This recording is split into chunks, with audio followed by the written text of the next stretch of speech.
Mantra 13. Okay, we'll start. So, anyone remembers what was the points in Mantra 12?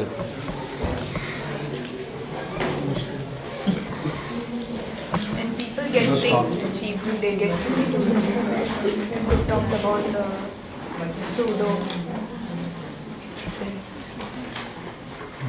So, Bhakti also, people want cheap. Yeah. Basically, this theme section is about practices, guidelines for practices section, which Mataji was saying. And here it's starting with worshippers of demigods and where they will land, so on and so forth. And that's where you pointed out saying fulfillers. That's where we are. I think the next two verses will come for the details. Yeah. Anything else? Yeah. Good point.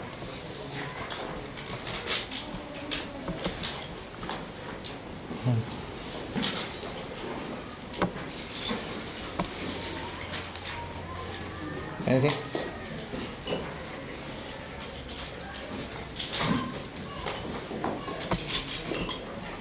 Nothing? You can't remember anything from the previous class? Soul is searching for eternal happiness. Oh, very good.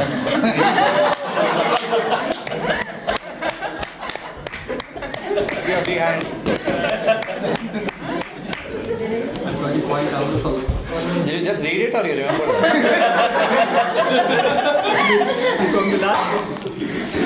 So for that we have to chant. How many rounds? Very cool. Any other points?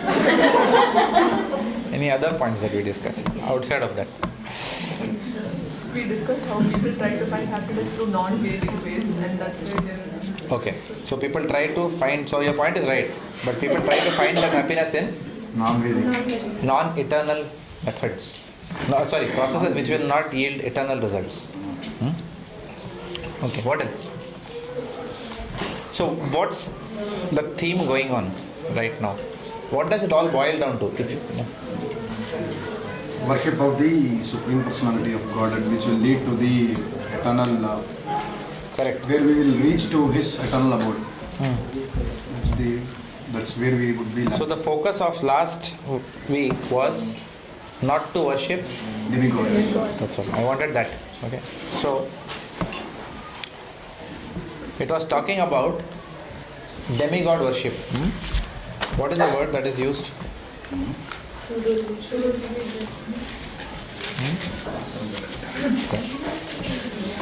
So andham tamah pravishanti ye asambhutim upasate. Asambhutim means what? No independent existence. Yeah, one who does not have any Independent existence, whose existence is also dependent on someone else. So that is the key word. Today's verse, if you see mantra 13, what does it say? Anyad evahu sambhavad, anyad ahur asambhavad. Again that word is coming. Okay? Iti shushrumadhiranam yenas tad vichar chakshire.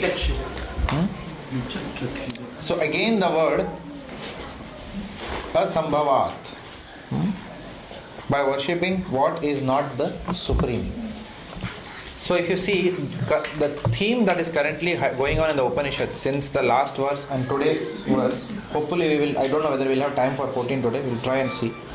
But if we are able to cover 14 also, these three verses essentially talk about, tell us that we should only worship the Supreme Personality of Godhead.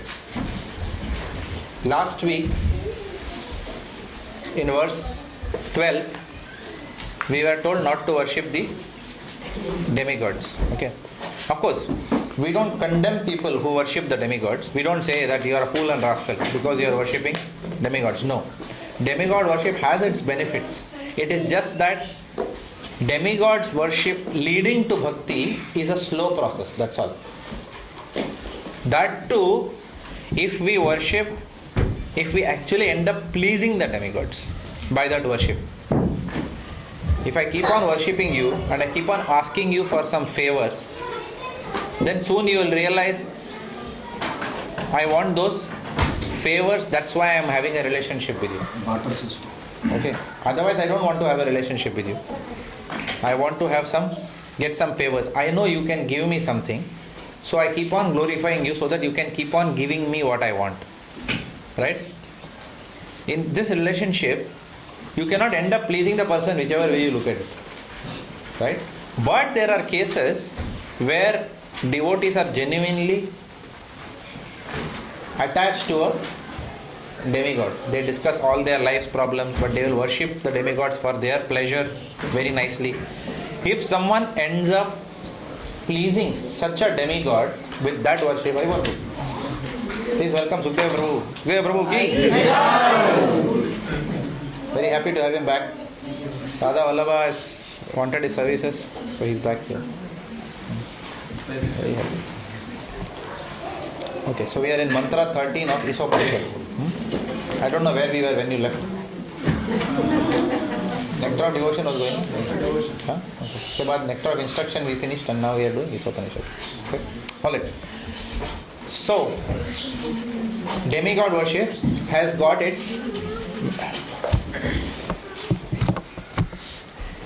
okay. I don't know, in school they used to tell us in KG class like this.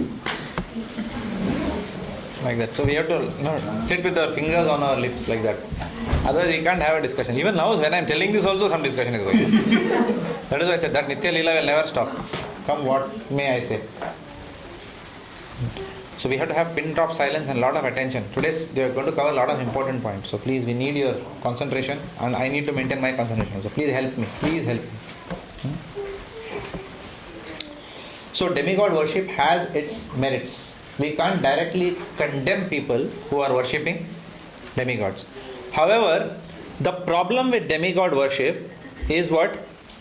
Demigod worship is full of barter mentality. What can you do for me? And what can I do for you? In fact, in barter also, then you have an exchange. But in demigod worship, usually there is no exchange. It's only one-way traffic. We want to break a 10 rupee coconut, but we want some $1 million house from the demigod. Right? So it's like that. So it's almost we are trying to cheat the demigods. And when that kind of transaction continues between two personalities, there can never be love. Right? Love can only happen when there is no conditions attached to service. That is when it is called as love. Right? So therefore, demigods can give you within their quota. Again, demigods are also within the control of Lord Krishna. They can give you some quota if they are pleased. Sometimes they have to give you simply because you followed the process. Do you understand what I mean? Because you followed the process, then they have to give you something. Because that is all mentioned in the Vedas. If you do this, you will get this result if you do this. But with Krishna, we can't do that. We can't simply follow a mechanical process and expect to work. Because only Lord Krishna is not on autopilot. Everyone else is on autopilot. Lord Krishna is Swarat, independent, supremely independent. Okay, so we can't try to win the Lord with doing some mechanical process. Compliance. Through compliance we can't win. Mata, you have to share the joke with me. You have to share. You have to share the joke with me. Later on, okay. Offline, Prabhu. Huh? Offline. Offline, okay. All right. So, demigod worship automatically will not lead to Krishna Bhakti. But it will lead to Krishna Bhakti slowly if we end up pleasing the demigod. For example, if we please, let's say, Lord Ganesh, the Lord Ganesh, what will he do if he is pleased with us? He will give us the ultimate benediction. Right? Which is, he will lead us to Lord Narasimhadev. Right? But still, that is a very long process. When we can directly worship Lord Narasimhadev, we don't have to go through those paths. Okay? So we saw that while demigod worship is not condemnable, demigod worship can lead to Krishna, but demigod worship is not the fastest process of reaching Krishna Bhakti. We saw that also. And here in Isopanisad, clearly it is said asambhutim, which means only worship that person who is supremely independent, who is Swarat. You don't have to go through other personalities. Okay. Now today in mantra 13, if you see, the word is again coming, Anyad evahu sambhava, Anyad ahur asambhavat, iti shushruma dhiranam, ye nastat vichachakshire. So let's see the translation. It is said that one result is obtained by worshipping the supreme cause of all causes. It is said, Prabhu, you need a book? You can borrow, yeah, can someone share? You're okay? I'm better off listening to you. Okay, no problem. It is said that one result is obtained by worshipping the supreme cause of all causes, and that another result is obtained by worshipping what is not supreme. So clearly there is a distinction here that is given. If you worship the supreme, you will have one result. If you worship something else, you will have another result. Okay, it's clearly given in the scriptures here. All this is heard from the undisturbed authorities. All this is heard from the undisturbed authorities who clearly explained this. So let's quickly read the first few paragraphs of this. At least let's read the first paragraph. Who wants to read? The system of hearing from undisturbed authorities is approved in this mantra. Unless one hears from a bona fide Acharya who is never disturbed by the changes of the material world, one cannot have the real key to transcendental knowledge. The bona fide spiritual master who has heard the Shruti mantras or Vedic knowledge from this undisturbed Acharya never presents anything that is not mentioned in the Vedic literature. In the Bhagavad Gita 9.25, it is clearly said that those who worship the Pitras or forefathers attains the planets of the forefathers, that the gross materialists who make plans to remain here stay in this world, and that the devotees of Lord who worship none but Lord Krishna, the supreme cause of all causes, reach him in his spiritual sky. Here also in Sri Isopanisad, it is verified that one achieves different results by different modes of worship. If we worship the Supreme Lord, we will certainly reach him in his eternal abode, and if we worship the demigods like Sun God or Moon God, we can reach their respective planets without a doubt. And if we wish to remain in this wretched planet with our planning commissions and our stopgap political adjustments, we can certainly do that also. Okay. So what are the points here?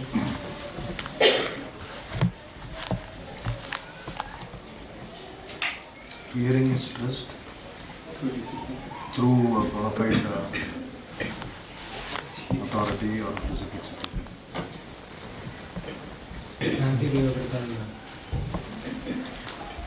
English. Whoever we worship, we'll end up in that planet. If we worship the Pitras, we'll go to 12 planets, Devata planet, hosts and their planets. If you worship me, you will come to my planet.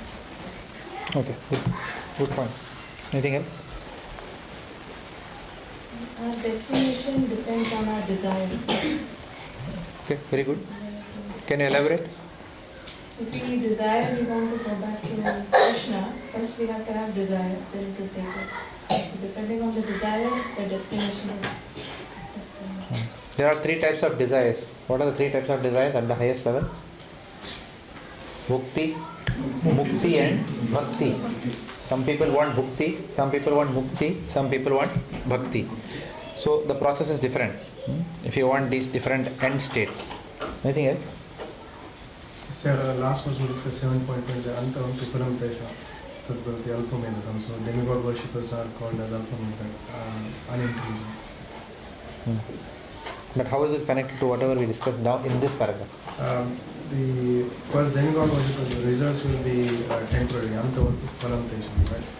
And then if you worship demigods, you'll go to their planets, but then you'll have to come back again. Okay. Okay, how does it relate to this paragraph? That is the last section. I'm just talking about demigod worship. Okay, you're talking in general. Okay, fair enough. Okay. Satya Prabhu, you have a point? No? Anything? Hearing from a bona fide acharya. Yeah. Hearing from a bona fide acharya who is undisturbed. What do you mean by who is undisturbed? Transcendental, above the... Transcendental means what? He has controlled all the senses. Huh? Correct. One who is beyond the three modes of material nature. So even in the 10th canto, which we are studying right now with Keshav Prabhu, okay, at the beginning of the 10th canto, how does the 10th canto begin? When Parikshit Maharaj is asking a question to Sukadeva Goswami, that in the 9th canto, you have explained about the Surya Vamshis and the Chandra Vamshis. Because in the 9th canto, there's an entire 9th canto, towards it, especially the second half, it's completely about Surya Vamsha lineage and it gets very intense. Okay, the lineage of the sun and the moon. So that's why Lord Ramchandra comes first as the Surya Vamshi. Then they are talking about the Yadavas, Yadu dynasty, that is starting there. So all that is explained. So Sukadeva Goswami, Parikshit Maharaj is asking a question to Sukadeva Goswami that when you mentioned all this, towards the end of 9th canto, there's one small chapter on Lord Krishna. So the Lord appeared. You said something about the Lord in one chapter. Can the Lord be talked about in one chapter? Not possible. Brahma says that even if you keep on glorifying for eternal number of years, you can't still glorify the Lord. So what is one chapter? So Sukadeva Goswami is being asked by Parikshit Maharaj, can you speak more on this Lord Krishna? And then when Parikshit Maharaj asked this, Sukadeva Goswami is very happy with him. So there is a qualified hearer who is really wanting to understand Krishna Katha, and then there is a qualified speaker who is wanting to give Krishna Katha without any other desire. Does it make sense? So there, it is Prabhupada mentions also in the purports that Srimad Bhagavatam can be only spoken by somebody who is Nirmat Saranam, who is not affected by the three modes of material nature, who is completely free from envy. Envy comes because of the affiliation of the three modes of material nature on us. So Srimad Bhagavatam can really be spoken by only such personalities. Right? Of course, Prabhupada later on writes, thankfully, right, that devotees can speak Srimad Bhagavatam. Those who have at least accepted Lord Krishna as the Supreme Personality of Godhead, and those who understand that the Yuga Dharma is devotional service. Right? That Lord Krishna can be understood. People who evangelize the path of devotional service as the process, people who accept the conclusion of the scriptures that Lord Krishna is the Supreme Personality of Godhead, such a person is qualified to speak. Not someone who is concocting his own philosophies. Because we saw, Yasyasti Bhaktir Bhagavat Akinchana Sarvaya Guna Satra Samasate Sura Hara Abhakta Kuto Mahadguna Manorathena Sati Dhavato Bahi. A devotee of Lord Krishna gets all the required qualities to be able to give these messages. Hara Abhakta, one who is not a devotee of Lord Krishna, from where from these transcendental qualities will manifest. It is not that people who don't worship Lord Krishna are not good people. We are not talking about good and bad. They are the dualities of this material world. We are talking beyond good and bad. We are talking transcendental. There are a lot of good people. In fact, demigod worship is itself in the mode of goodness. But still there is a problem in the mode of goodness. What is the biggest problem with the mode of goodness? Yes, there is an immense attachment to happiness. People want peace of mind. People want happiness. I do all this philanthropic work. I feel happy. Therefore I do it. I don't want anything, but I feel happy doing it. But in devotional service, Swarga Apavarga Narakeshu Apitulyata Darshana. You don't even want happiness. Of course, happiness stands at the doorstep of a pure devotee. But devotional service per se is not done for happiness. It is done for happiness, but not for our happiness. It is done for the happiness of Lord Krishna. Because it is done for the happiness of Lord Krishna, we are pouring water on the root of the tree. When you pour water on the root of the tree, then all the twigs and branches get nourishment. Therefore, that happiness comes back into our life. But when we do anything, we are only doing it for the happiness of Lord Krishna. So, Srimad Bhagavatam can only be understood from people who do not want anything else other than simply to give their love of Krishna Bhakti to others, so that others are also inspired to surrender to Lord Krishna. Not that they want to roam around as big pandits with a nice chadar and dhoti, or because they can enjoy a lot of material facilities which are provided by the followers. No, here is a Mahabhagavat, let us give him let us seat him in a nice car and then take him here and then. No. They don't want anything. Their only desire is to give Krishna to everyone. So only such persons can preach the scriptures. And such persons who don't have any vested interest in this material life have clearly understood and given us this message that we must only worship Lord Krishna, because all others are asambhutim. That is what is the point that is coming across here. So we must hear from the undisturbed authorities. They have given us this point. So this verse refutes a very famous question that we get when we do home programs. What is that question we get? Does all paths lead to the same? Do all paths lead to the same goal? In other words, yatho mat tato path. So this refutes that. This paragraph which we read, in fact this whole section is refuting yatho mat tato path. Yatho mat tato path means what? Mat means what? What is mat? Mat means opinion. Same yukta tamah mattah. Right? Which verse is that? What is the first line? Yoginam api sarvesham mat gate nantaratmanah shraddhavan bhajate yomam same yukta tamah mattah. Mera mat, that is my opinion. Right? So yatho mat tato path means what? Whatever number of opinions, that many number of paths. Whatever is the opinion, whatever your opinion is, that is your path. Whatever your religion is, that is your path.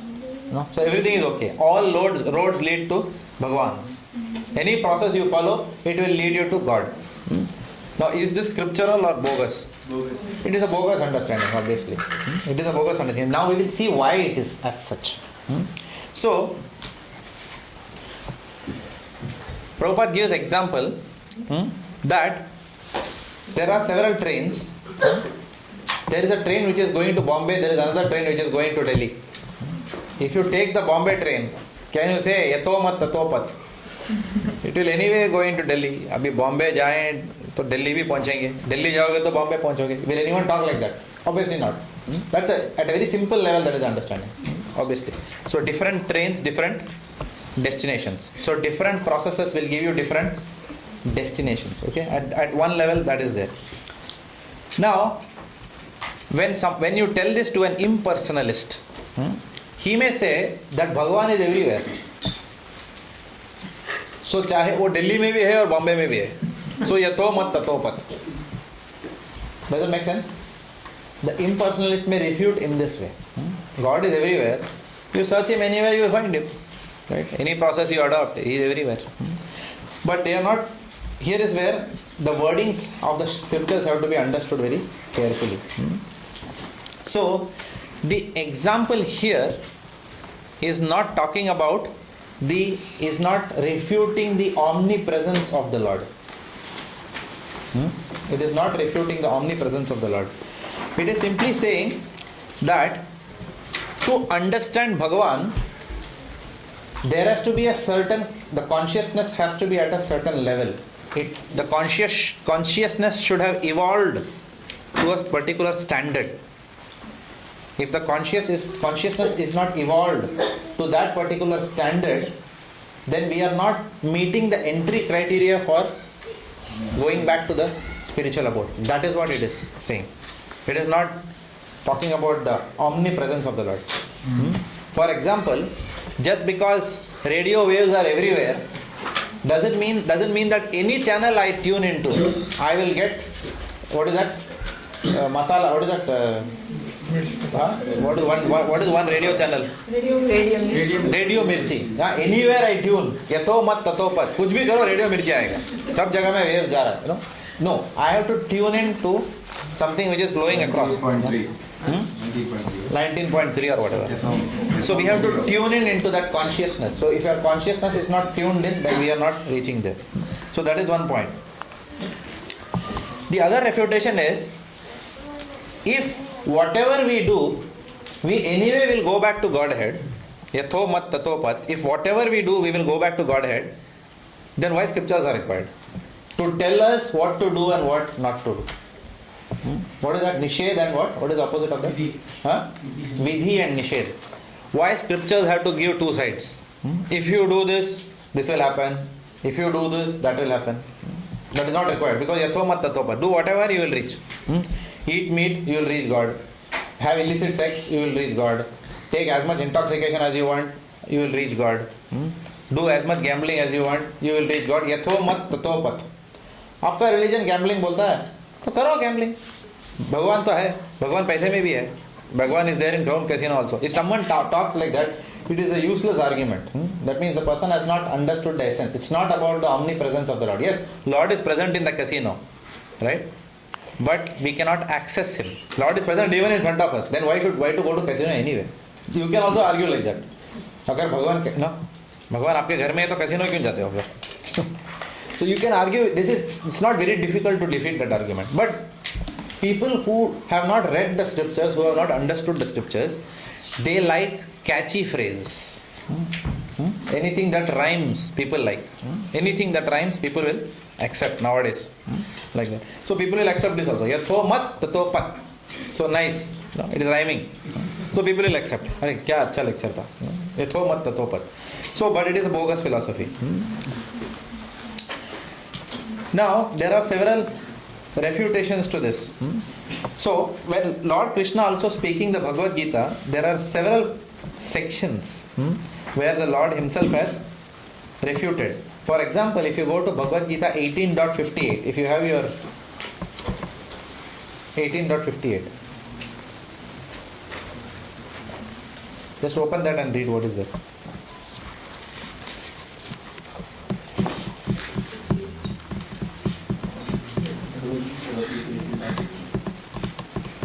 Open. 18.58. If you become conscious of me, you will pass over all the obstacles of conditioned life by my grace.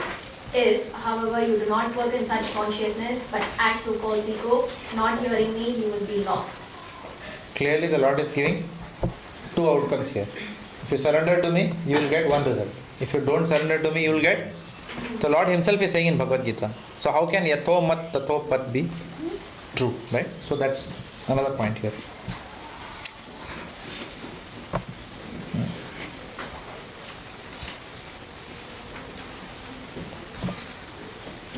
The other aspect is that at the end of the day, attaining Krishna, what does it mean? Attaining Krishna, what does it mean? It means developing love for Krishna. So if I love someone, what should I know about that person? The likes and dislikes of that person, right? Which means everyone has likes and dislikes. So if I have to love some person, I should do whatever they like, and I should not do whatever they dislike. So Lord Krishna in 18.58 clearly said that I dislike. If you do like this, then don't come to me. Don't blame me after that.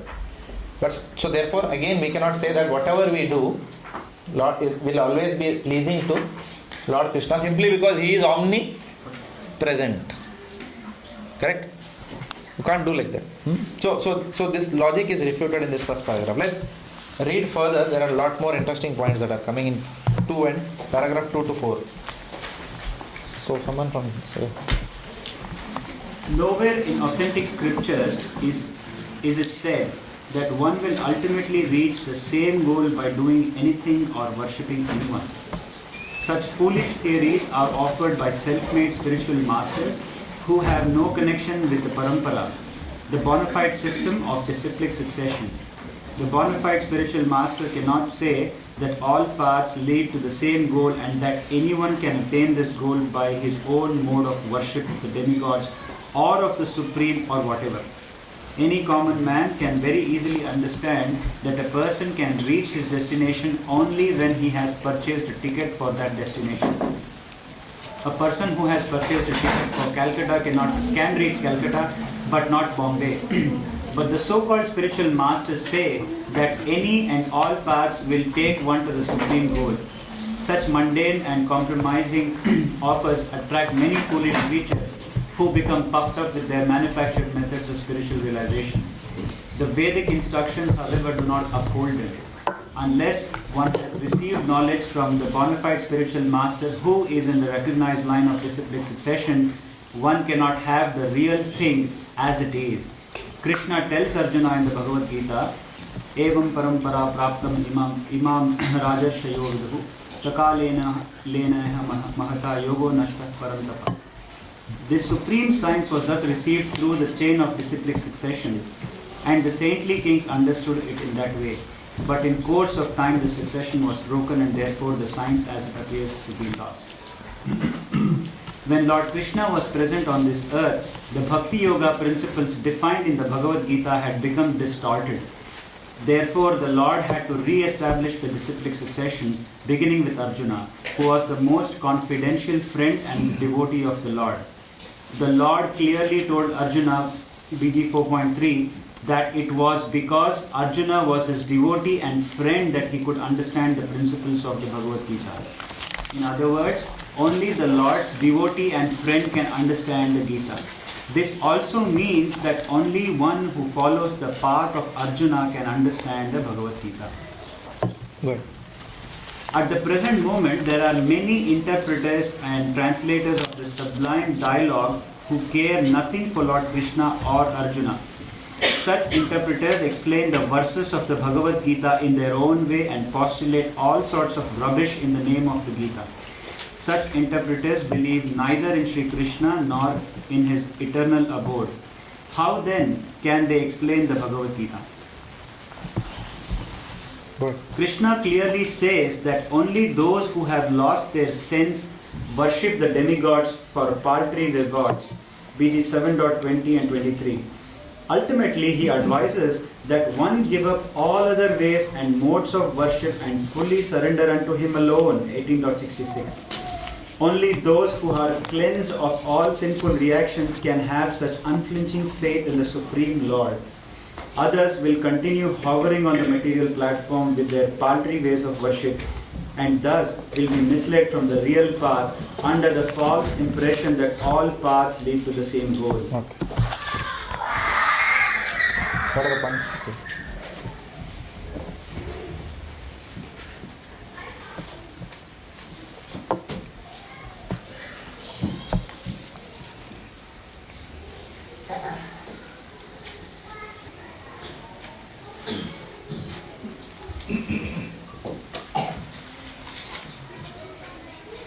Less intelligent people worship demigods.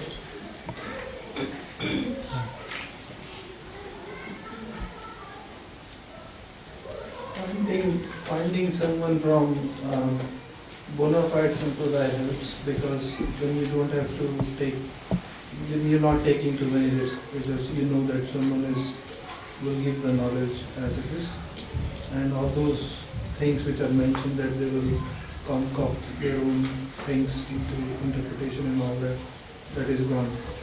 So that saves time and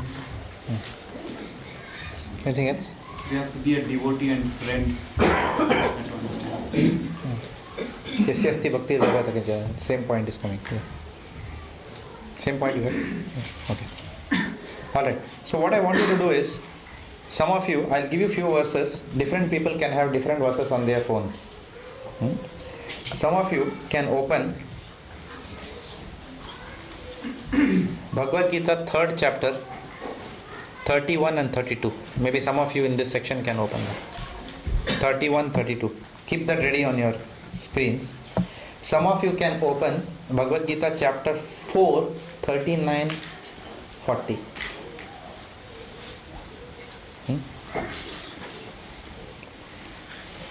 Some of you can open chapter 16, 23, 24.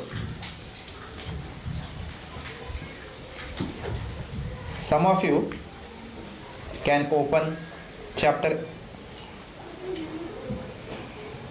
9, text 25.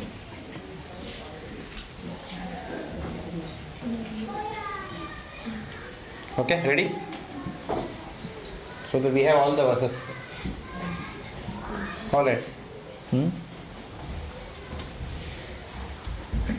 So, these are few of the key verses that directly refute yato mat tato pat. So let's see what Bhagavad Gita 3.31 and 32 have to say. What does it say? It talks about faith in the Lord. Who has that on their cell phones? Can you read that loudly, translation? Those persons who execute their duties according to my injunctions and who follow this teaching faithfully without envy become free from the bondage of fruitive actions. 32. But those who, out of envy, disregard these teachings and do not follow them are considered bereft of all knowledge, befooled, and ruined in their endeavors for perfection. Okay. So can you see that? There is a clear contradiction. If we have faith in Lord Krishna, then the result is one and the destination is one. If we don't have, then the result and destination is different. Anyatha. What about 4.3940? Who has that? Yes. A faithful man who is dedicated to transcendental knowledge and who subdues his senses is eligible to achieve such knowledge. And having achieved it, he quickly attains the supreme spiritual state. Okay, so a faithful person again attains one destination, spiritual. Okay, Ojasvi Prabhu. But ignorant and faithless persons who doubt the revealed scriptures do not attain God consciousness. For the doubting soul, there is happiness neither in this world nor in the next. Okay. Na sukham na param gatim. Right? That is the verse, no? Yes. Yeah. So there is happiness neither in this world nor. That's 16.26. Sorry, that is 16.26. But this is also. Yeah. I mean, the translation is similar, isn't it? Then 16.23, what does it say? He who discards spiritual injunctions and acts according to his own ways attains neither perfection nor happiness nor the supreme destination. What is that? Na shastra vidim utsrujya The Shastra Vidim vartate kama na sukham na param gatim. Okay. So again, there is Lord is saying that one parinam will come like this. But again in 60, in the next verse 24, what does he say?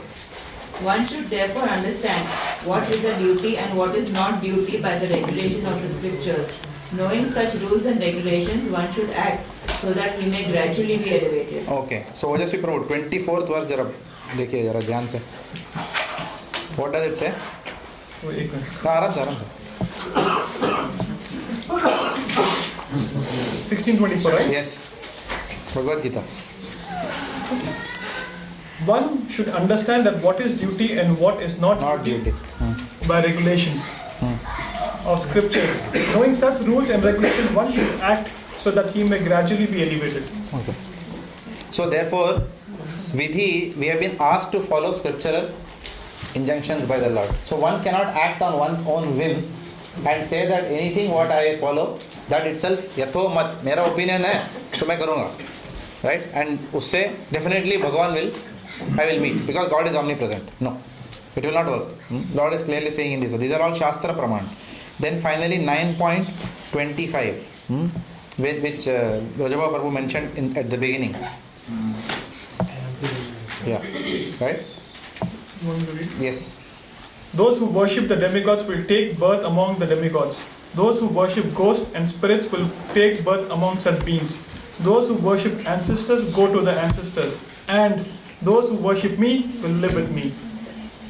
So clearly the Lord is saying 4 different outcomes, 4 different people you worship and 4 different outcomes. So where is the question of yatho mat tato pat? So these are a few scriptural refutations which as preachers you all can keep in your up your sleeve. So whenever you have a question that people ask in your program, you can then help them by guiding them to these verses. Like that. So there is a connection to what we discussed in the previous class to this, in the sense that why this Yatomat Tatopat is so popular. Because people want everything cheaply. Nobody wants to follow the 4 regulative principles. The moment we tell someone, give up onion, garlic, give up tea, coffee, give up meat eating, give up illicit sex, nobody in this material world likes it. It's a shock for people, right? So nobody wants to be given an instruction that restricts their sense gratification. Nobody wants that in life. Therefore,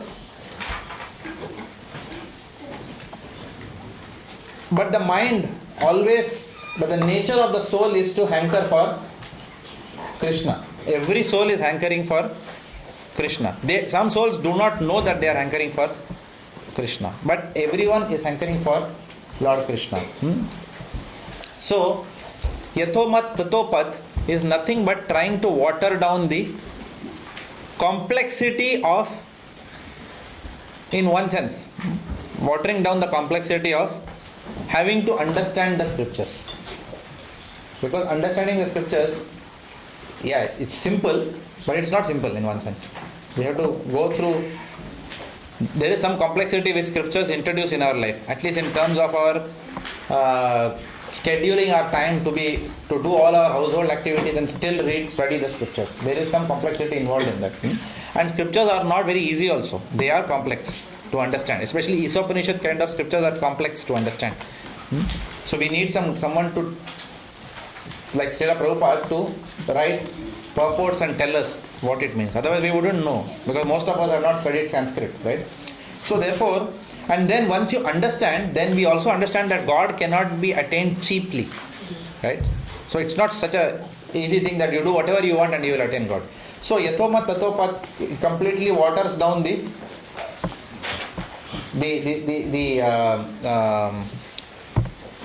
it waters down the process.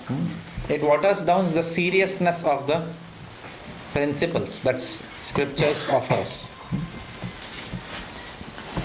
Now in Bhagavad Gita 4.11, the Lord says, Ye yatha mam prapadyante. Now the Mayavadis, they misrepresent this also. So can someone read 4.11? You want the translation? Yeah, translation. The first 2 lines of the translation and the last 2 lines of the the translation of the first 2 lines of the verse and the translation of the last 2 lines of the verse separately. As all surrender unto me, I reward them accordingly in the first 2, and everyone follows my path in all respects. O son of Krishna. So as someone approaches me, I reward them accordingly, and then second line says what?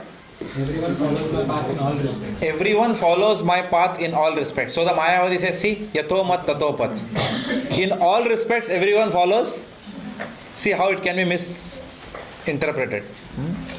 So that is another thing to be carefully studied. So, nothing is wrong with what Lord Krishna is saying. But how people are interpreting.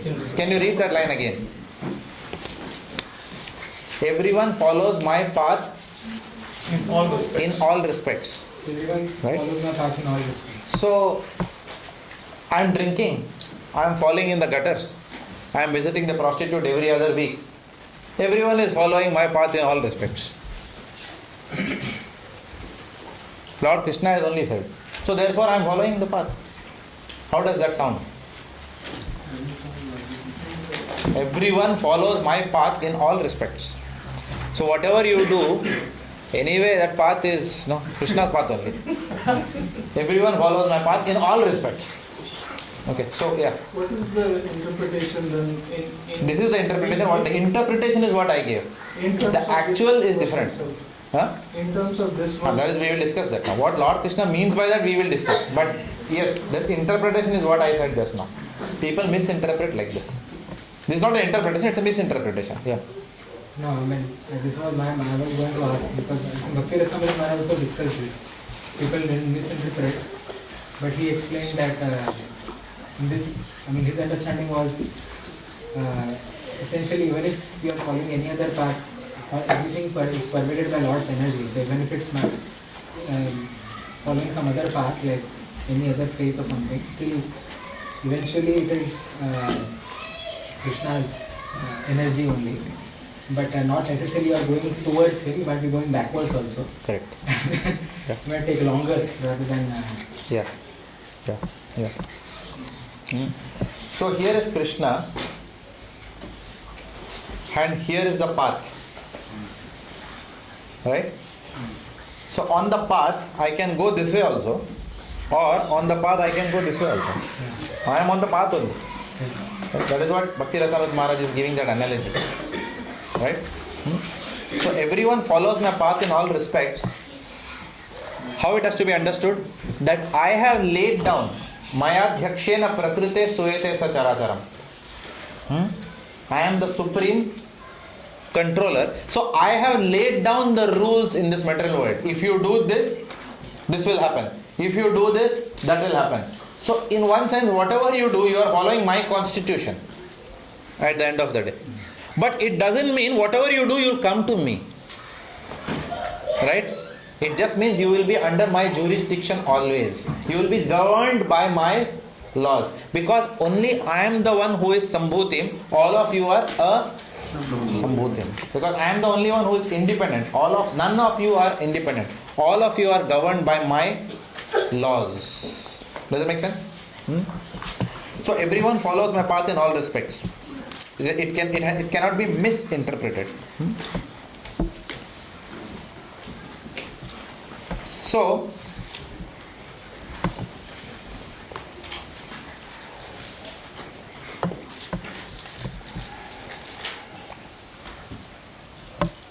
there is an example which is given that Lord Krishna reciprocates. Ye yatha mam prapadyante tam tataiva bhajamyaham. As you approach me, I will reciprocate with you accordingly.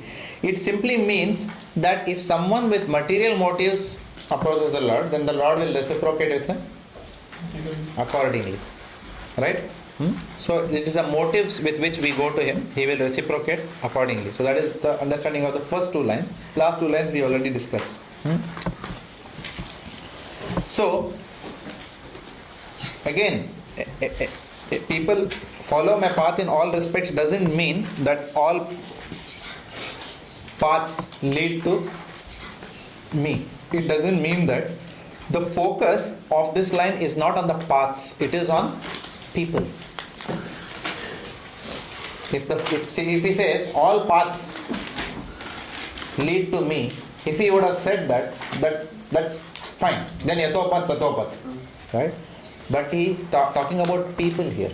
People follow my path in all respects. Okay? The focus is on the people, not on the path. Clear? So that final understanding has to come. Another understanding of that verse is that whatever attraction that people may have, some people may be attracted to a beautiful woman, some people may be attracted to a scintillating sport. The way Sachin Tendulkar is hitting that cover drive. Okay? Some people may be attracted to that. Some people may be attracted to something else. So there are so many things that attract people. So it is mentioned that whatever attraction that people may have, that attraction is originally coming from the attractiveness of that activity is nothing but which is given by, put by Krishna into that activity or into that person. Does it make sense or no? To make it clear, 10.47, again go back to Bhagavad Gita 10.41. 10.41, what does it say? Everything is nothing but a spark of my splendor. So that's another way of understanding this verse. Everyone follows my path in all respects. So whatever that, even if you start liking something, if for example, if somebody is attracted to someone, then we have to understand that attractiveness is nothing but a feature of Krishna, who is the all attractive. So that is another way of understanding that. And we have been advised not to get attracted to the sparks, but instead to get attracted to the whole. Yeah. Confused or need some clarity here that if I put certain things together, maybe I'm doing it wrong. One thing is, everything is energy of Krishna, be it whatever, attraction to anything.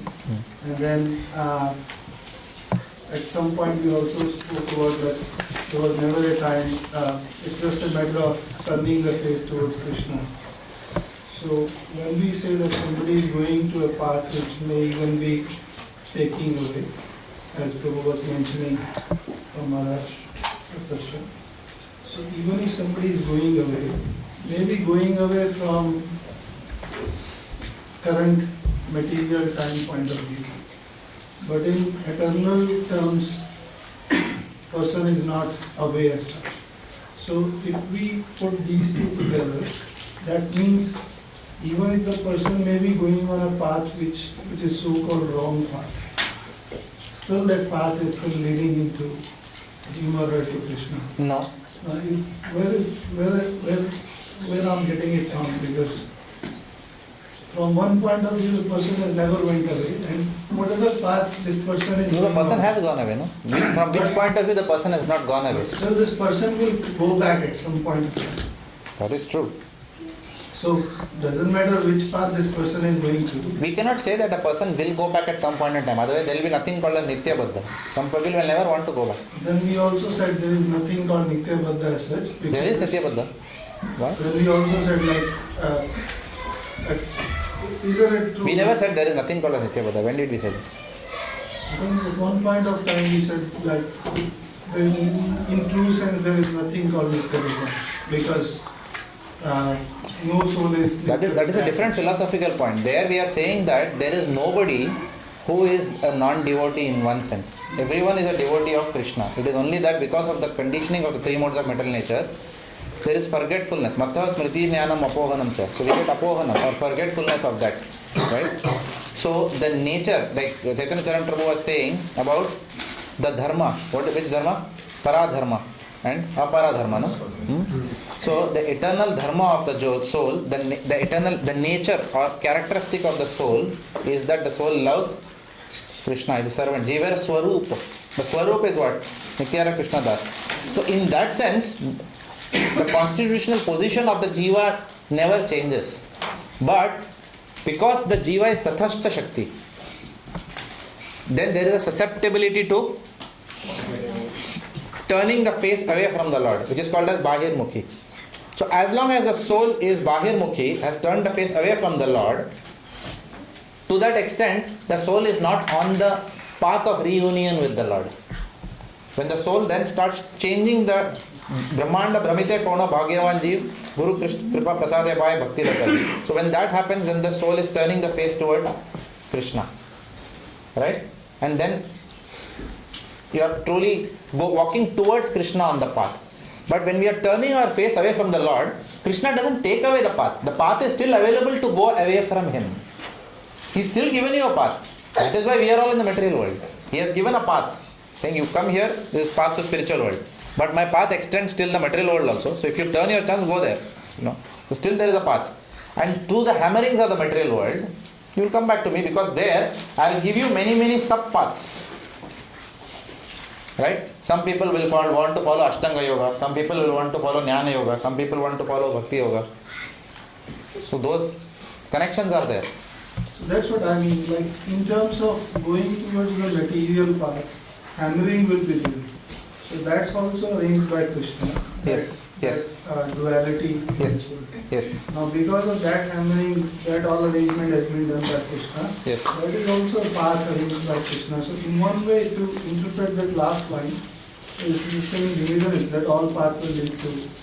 But all paths do not lead to Him. Ultimately it will, because of hammering it will lead back to Krishna. Yeah, that way you can say. But the Mayavadis don't interpret like that. Mayavadis don't interpret that because of hammering you will come back to the Lord. Mayavadis say yatomat tatopat, that's all. Not Mayavadis, anybody will say that. People who say that, they don't mean in the way that you are meaning. That ultimately the soul will get frustrated in this material world. Ultimately at some point in time, every soul will either come directly into the shelter of a pure devotee, or frustrated by the material energy, the soul will start Atma Vichar or self-inquiry, and then the Atma Vichar may lead them to Jnana Yoga or Ashtanga Yoga or Kriya Yoga or anything, Kundalini Yoga, something it will lead to. The soul will start asking, who am I? Am I matter, or is there something above eating, sleeping, mating, defending? And then that inquiry will start, but that inquiry will not necessarily put the soul back on the path of bhakti only. It may not necessarily happen that way. Right? But the people who say yatomat tatopat, they don't think in this way. They just say follow everything that will lead you to the same outcome. It may be longer path, but it will still lead to the same destination. Maybe it will take long time. It will take a long time only if a soul develops a desire to go back. Only when you have a desire to go in this direction will you change your face. Having turned your face here, then you may take a short path to go back, or you may take a long path to go back. But if your face is on this side and you are very happy with the material, then you don't even have a desire to go back. But then the arrangement is, if the face is other way around, then the hammering will come and one will be forced. No, there are many. Indra was a pig. When he came down to the material world, he had the hammering, but he said, I am very happily eating stool with my family. Don't disturb me, he said to Lord Brahma. So does hammering necessarily bring people to Krishna consciousness? That means most of the world is happy or miserable? Miserable. So everyone is taking to Krishna Bhakti? No. So the presence of misery does not guarantee devotional inclination. Because tathashta, the Lord does not take away our free will to become antarmukhi. He doesn't take away that free will. He provides a free will for the soul to always remain bahimukhi. Because the Lord does not force His children to love Him. And that is the problem. That is the problem. That's why some people are nityabddha. Okay? Okay.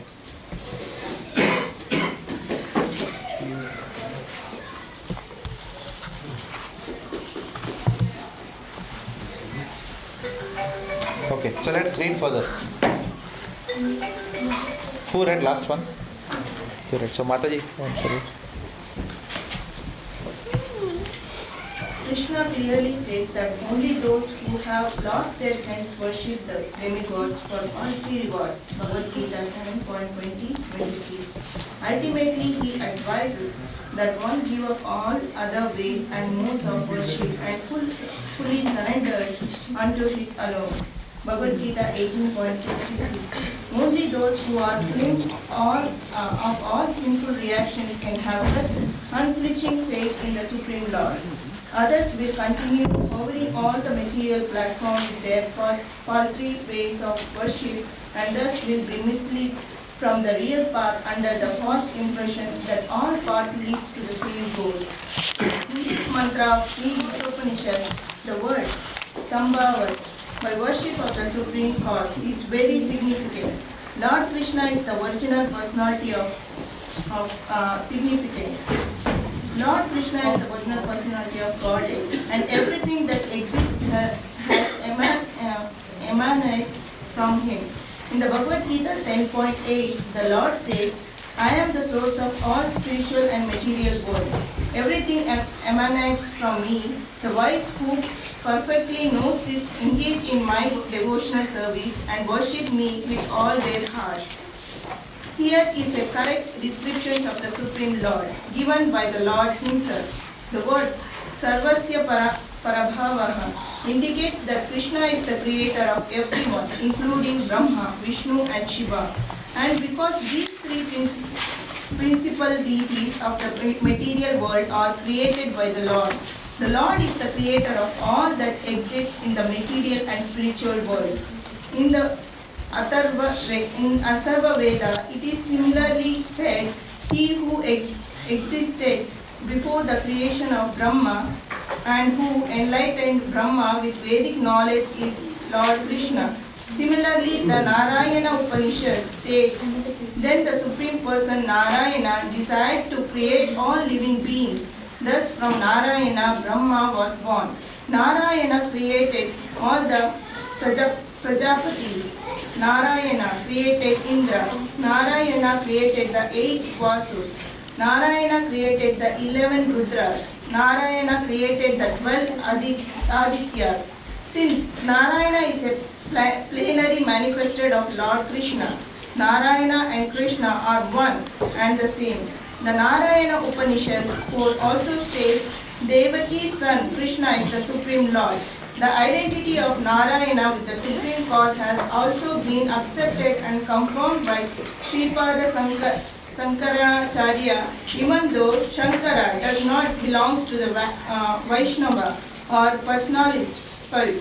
The Atharva Veda also states only Narayana existed in the beginning, when neither Brahma, nor Shiva, nor fire, nor water, nor stars, nor sun, nor moon existed. The Lord does not remain alone, but created as he desires. Krishna himself states in the Moksha Dharma, I created the Prajapatis and the Rudras. They do not have complete knowledge of me because they are covered by my illusory energy. It is also stated in the Varaha Purana, Narayana is the Supreme Personality of Godhead, and from him the four-headed Brahma was manifested, as well as Rudra, who later became omniscient. Thus, all Vedic literature confirms that Narayana or Krishna is the cause of all causes. In the Brahma Samhita also it is said that the Supreme Lord is Sri Krishna, Govinda, the delighter of every living being and the primeval cause of all causes. The really learned persons who knows this from evidence given by the great sages and the Vedas, and thus they decide to worship the Lord Krishna as all in all. Such persons are called Buddha or really learned because they worship only Krishna. The conviction that Krishna is all in all is established when one hears the transcendental message from the undisturbed Acharya with faith and love. One who has no faith in or love for Lord Krishna cannot be convinced of this simple truth. Those who are faithless are described in the Bhagavad Gita 9.11 as mudas, fools or asses. It is said that the mudas derive the personality of Godhead because they do not have complete knowledge from the undisturbed Acharya. One who is disturbed by the whirlpool or material energy is not qualified to become an Acharya. Before hearing the Bhagavad Gita, Arjuna was disturbed by the material whirlpool, by his affection for his family, society and community. Thus, Arjuna wanted to become a philanthropic, non-violent man of the world. But when he became Buddha, by hearing the Vedic knowledge of the Bhagavad Gita from the Supreme Person, he changed his decision and became a worshipper of Lord Sri Krishna, who had himself arranged the battle of Kurukshetra. Arjuna worshipped the Lord by fighting with his so-called relatives, and in this way he became a pure devotee of the Lord. Such accomplishments are possible only when one worships the real Krishna and not some fabricated Krishna invented by foolish men who are without knowledge of the intricacies of signs of Krishna described in the Bhagavad Gita and Srimad Bhagavatam. Okay, thank you. So we'll continue reading. So, someone here. Rajkumar. According to the Vedanta Sutra, Sambhuta is the source of birth and sustenance, as well as the reservoir that remains after annihilation. The Srimad Bhagavatam, the natural commentary on the Vedanta Sutra, by the same author, maintains that the source of all emanations is not like a dead stone, but is Abhijana, or fully conscious. The primal Lord Sri Krishna also says in the Bhagavad Gita that he is fully consciousness of past, present and future, and that no one, including demigods such as Shiva and Brahma, knows him fully. Certainly half-educated spiritual leaders who are disturbed by the tides of material existence cannot know him fully. Okay, now the key line is coming here. Okay, the next line is the key line, which we will discuss. Yeah. So they try to make some compromise by making the mass of humanity the object of worship, but they do not know that such worship is only a myth because the masses are imperfect. The attempt by these so-called spiritual leaders is something like pouring water on the leaves of a tree instead of the root. The natural process is to pour water on the root, but such disturbed leaders are more attracted to the leaves than the root. Despite their perpetuity watering the leaves, however, everything dries up for want of nourishment. Sri Isopanisad advises us to pour water on the root. Yeah. The source of all the source of all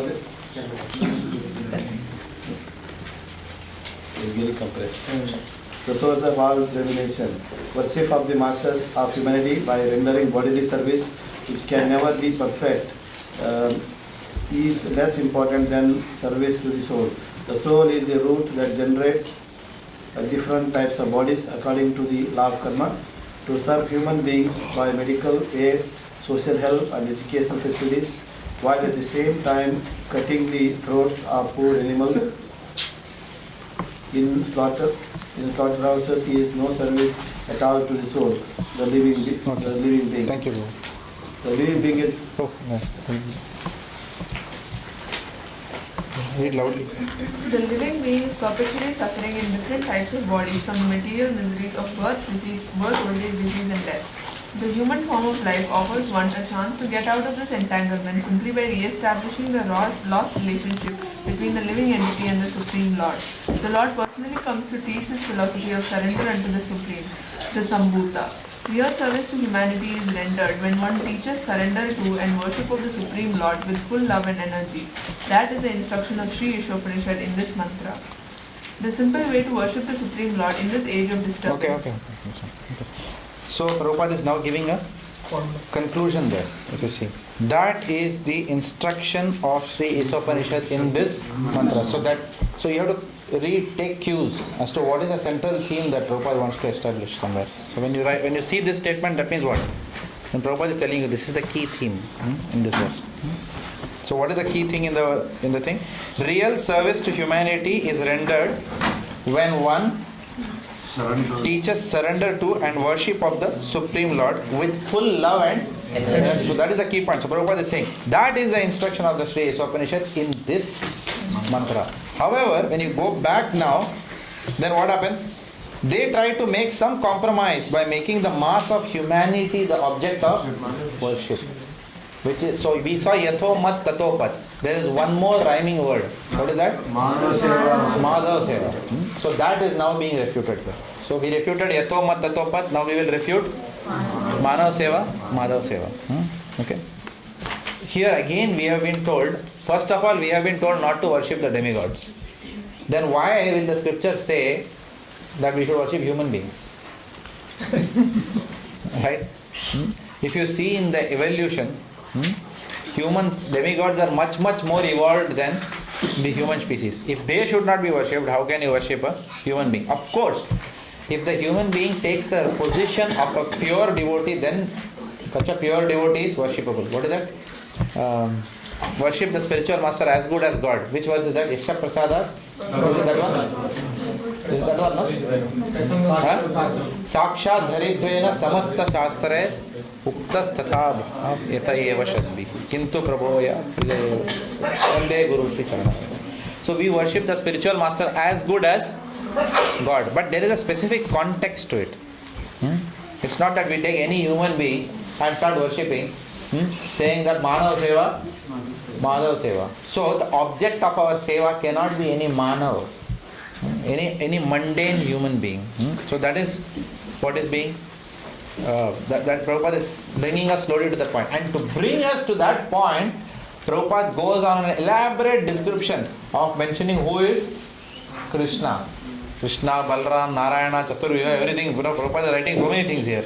That person who existed before anything existed, that person who will exist after everything is finished. So Prabhupada is giving a whole lot of context, trying to drive one point, that it is that Krishna who is Sambhutim. All others are, there is one Swarat Krishna and all others are under his control. So how can you worship someone who is under his control, especially under the control of his material energy? If someone is under the control of his superior energy, that's fine. Under the control of his yoga maya, yes, that person can be worshipped. But not someone who is under the control of his inferior energy or external energy, Mahamaya. Like that. So any points here so far?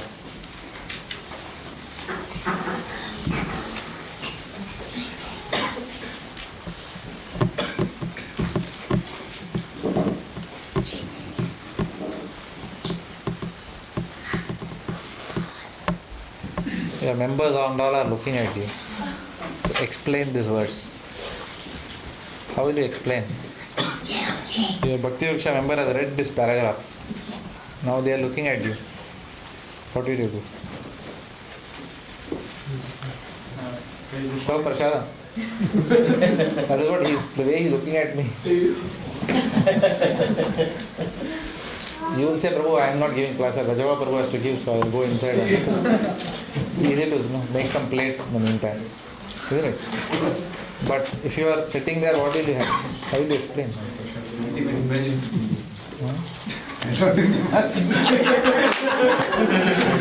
Very humble.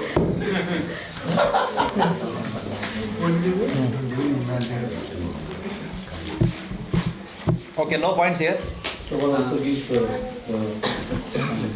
verses of watering the leaves, not the start of more initiation. To another message where Prabhupada is saying to hear from the undisturbed Acharya with faith and love. I am here, but if I don't have faith and love, then the hearing is useless. Okay. Alright. So, Manav Seva, Madhav Seva.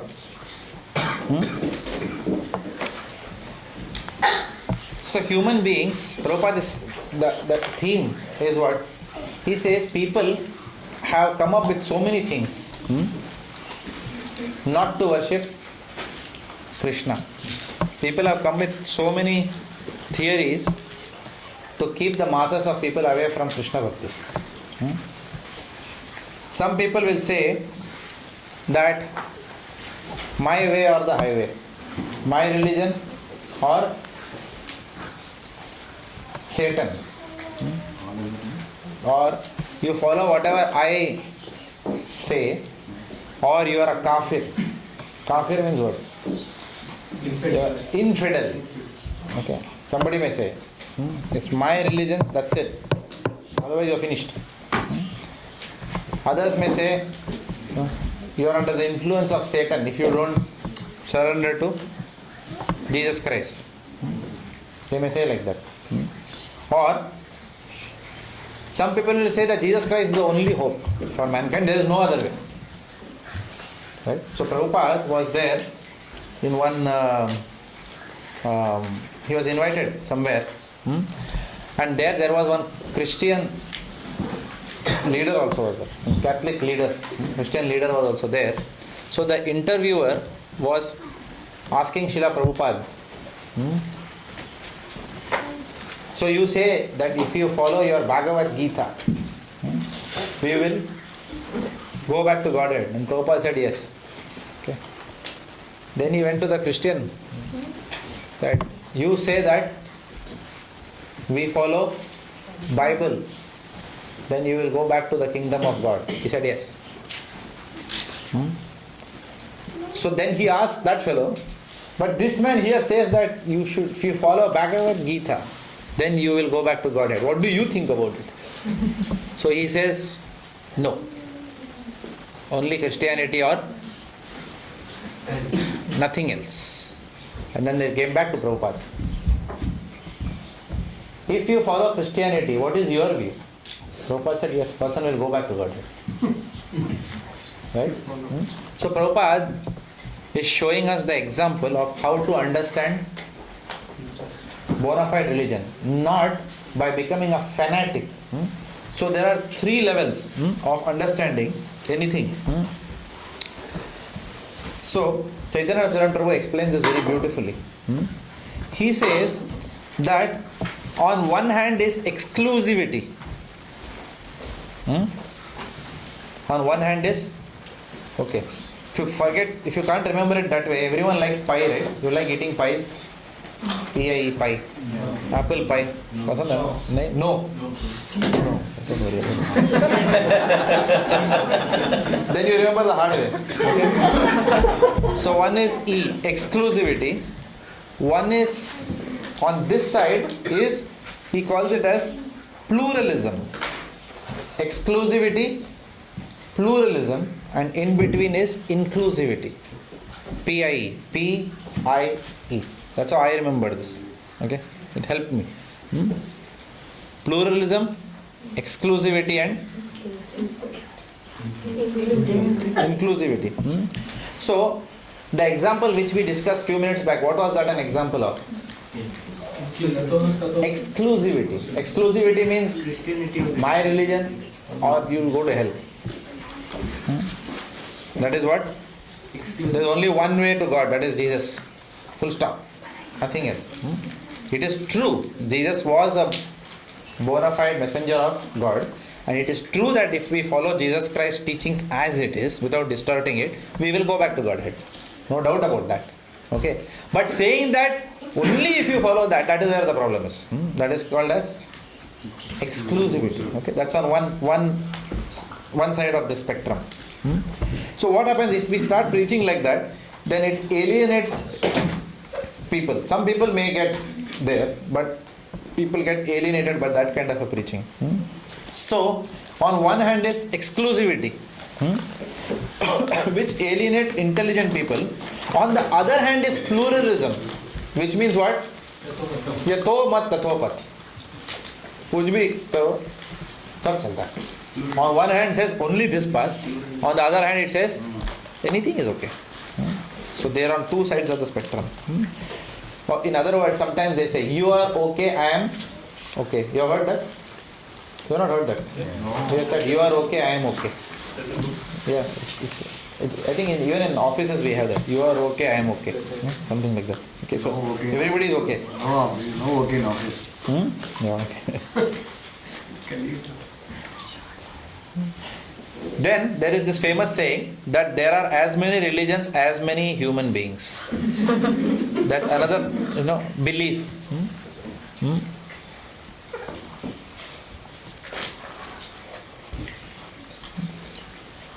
Like for example, what happened?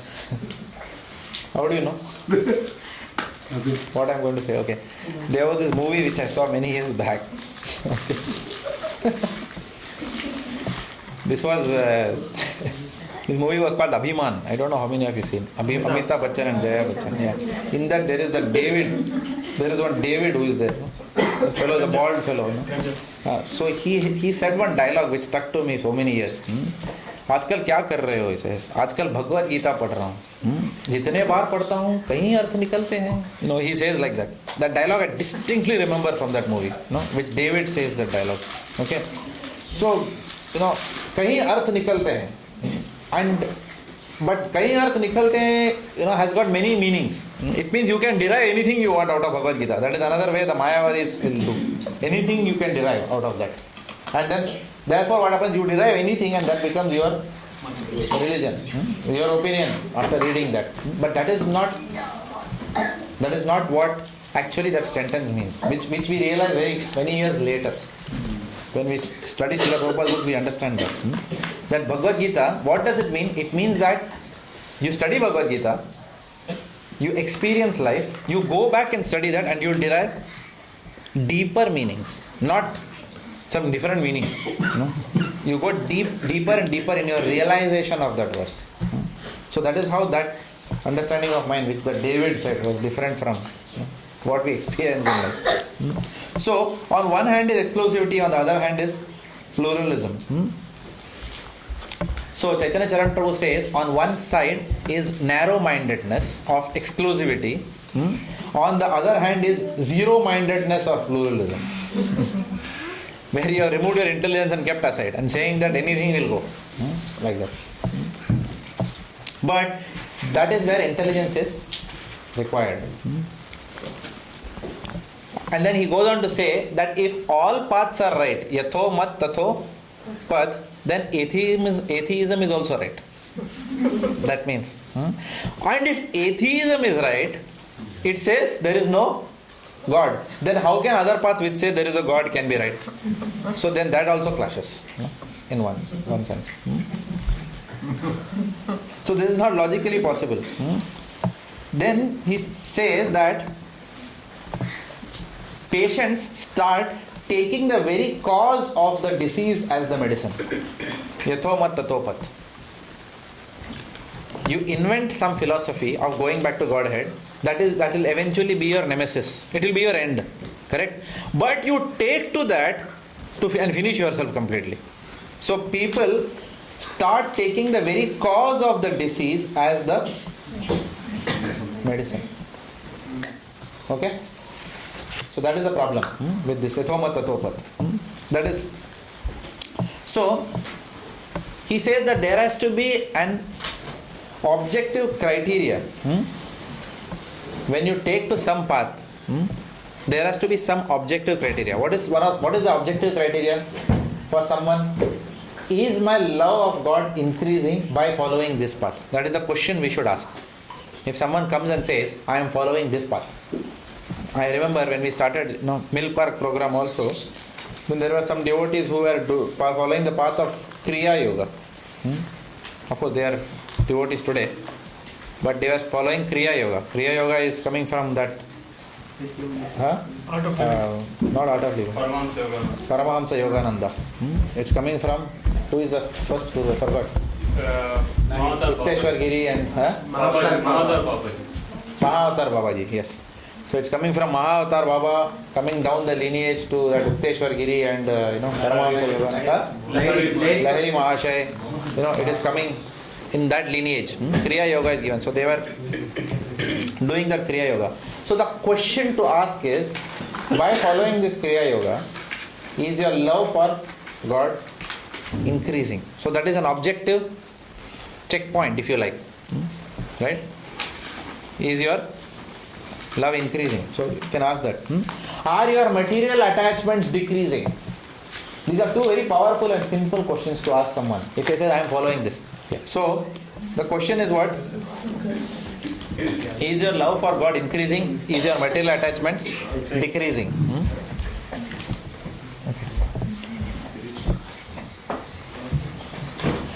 And then there is inclusivism. There is one side is exclusivity, other side is pluralism, and one side is the in between is inclusivism. Inclusivism is what? That there is one way, but there are various levels of it. There is one way to the path of God. Which is that one way? Bhakti. But there are various levels. There are various ladders which can lead you to the platform of Bhakti. You can start with something else, but eventually it should lead you to Bhakti. Na utpadiyat yadi rathim shrama eva kevalam.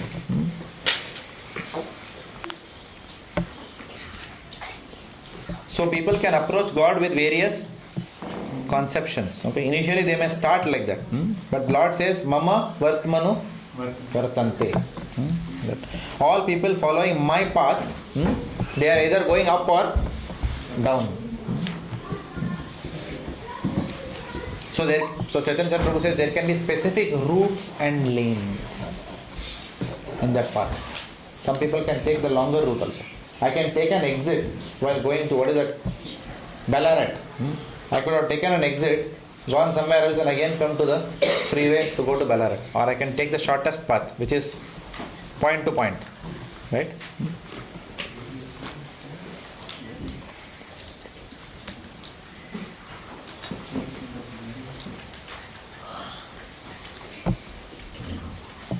I'll just take some important point which he said. There can be various roots and various roots. Roots and violence. Violence, okay. Prabhupada answer to that interviewing person that if you follow Christianity, you will go back. This inclusive. Yes. Even the journey home is about inclusivism. So, when it comes to other religions, so Chaitanya Prabhu made another very good point. He said it is not affiliation with an institution. Like many people come to the Bhaktivedanta program, they say, you are from ISKCON? Yeah, even we are also life members. So like they start like that. So it is not affiliation with an institution that is going to take us back to Godhead. Whereas it is purification of the heart which will take us back to Godhead. However, an institution can help us in the process of our purification.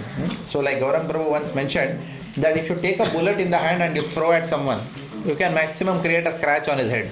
But if you put it in a gun and administer the bullet, then you can kill the person. Right? So it's the same thing administered through the medium of an institution brings in certain synergies. There are some powers that are there. It brings in a little bit more effectiveness than if it is just given under a tree. So, but it is not affiliation with an institution. It is ultimately the purification of the heart. It's not just by being associated with ISKCON that we will go back to Godhead. We have to take the teachings of the Acharyas and Srila Prabhupada also very seriously and put it into practice.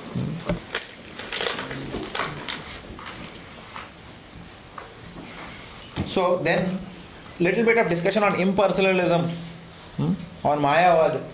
That Mayavad is also cannot, they are asambhutim. We cannot follow Mayavad philosophy. Though Mayavad philosophy has got many things in common. So we have to acknowledge the good things that Mayavad has. There are even Mayavadis, there are certain basic things which they will not disagree with. For example, they will not disagree with meat eating, illicit sex, intoxication, gambling. So there are good things that are along the way. They have some sympathy for the Vedas. They also believe, in protecting the cows. They also believe in an agrarian economy. So many things are common. Cow protection, agriculture, right? So they talk all these things. The only problem comes when they minimize the position of Lord Krishna. So Prabhupada is therefore establishing the position of Lord Krishna in these verses. So this Prabhupada's mood is coming out now. And they may say yato mat tato pat simply to unite everyone, so that there is no dissension in society. Do whatever you want, ultimately you will reach the impersonal absolute, like that. Is this the same case for Brahmavadis also? Pardon? Is this the same case for Brahmavadis as well? No, it's only for Mayavadis. But usually, what happens? Most of the people in this world are not Mayavadis. Again, in this paragraph, it is in this set of verses, it's mentioned except Lord Krishna as Sambhavat. Manav Seva is not Madhav Seva. So anyone cannot be accepted as God.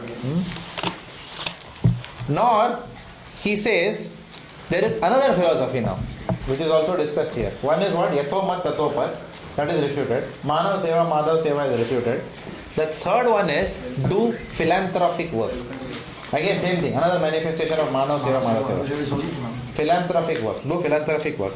So, people say in the programs that why do you want to, waste money in idol worship? Instead, use the money and feed the poor people. So Chaitanya Prabhu says, it is almost as if saying all the beggars are standing, all the poor people are only around the temple in this world. Okay? All the poor people of the world are not around the temple. Neither is poverty a result of money being spent on Krishna. So if temple starts tomorrow temple stops deity worship, will poverty go away from this world? So obviously not. So he says beggars are not only starving outside the temple, but beggars are starving all over the world. And he gives some statistics. He says that thousands of dollars are spent on cricket, on this IPL and whatever. Millions of dollars are spent in the entertainment industry, the movie industry. $1.3 billion is being spent on cosmetics. Only US and Europe alone. And this is not latest statistics, this is few years back. You add inflation, you know how much it is now. $1.3 billion only in Europe, and it is said that if you take this money, there will be no poverty in the world. If you just remove the cosmetic stuff and give it to the poor people, then there will be enough money to sustain the third world. But people do not accept it, because any instruction which goes against decorating one's body, or one which is opposing one's titillation of the mind. T20 is titillation of the mind. Perfume is decoration of the body. Anything which instruction when you give against this, come to the temple, then people will start rebelling for that. Ultimately, don't stop my sense gratification. Otherwise you are not welcome. So when people start saying like this, that you should spend more time, why are you doing all this idol worship, rather give money to the poor. So it is just that people's way of making their minds feel good for not doing devotional service. Not that immediately after the class they are going to go themselves and do some big charity work. That is also not going to happen. If you go back and ask the people, so you are donating regularly to the poor people of Africa, when was the last time you sent a check? Obviously most of the people will say, they will not say anything. They will not come for the next program. That's all. They are very rude to me, like that they will say. But they will not come to the program. Obviously we also do not say like this. But we have to understand. We have to explain in a different way like that. We have to say that, there was somebody who came to the program once and who was saying like that, and how that somebody, we asked this question to someone, are you donating a check to Africa, like that? And he said, honestly not. Like that we'll have to answer. We cannot say, are you donating a check to Africa? So we have to come in a different way, to give them the point, like that. So, then there are people who say, see God in beggars. I see God in the poor people, Daridra Narayan. So, Chaitanya Charan Prabhu says that yes, you can see God in beggars, but then are you seeing God in the slaughterhouses, in the animals also? There you are not seeing God. When it comes to your meat eating, then you are not applying that principle. Right? So it was wonderful, so many beautiful points. So if you are any adhikar to talk about God, then you change your diet first of all. Stop eating meat. Okay. So we'll stop here. We'll continue, a little bit more is there. We will discuss that point in the next class. And we will finish verse 14 also in the next class. Srila Prabhupada.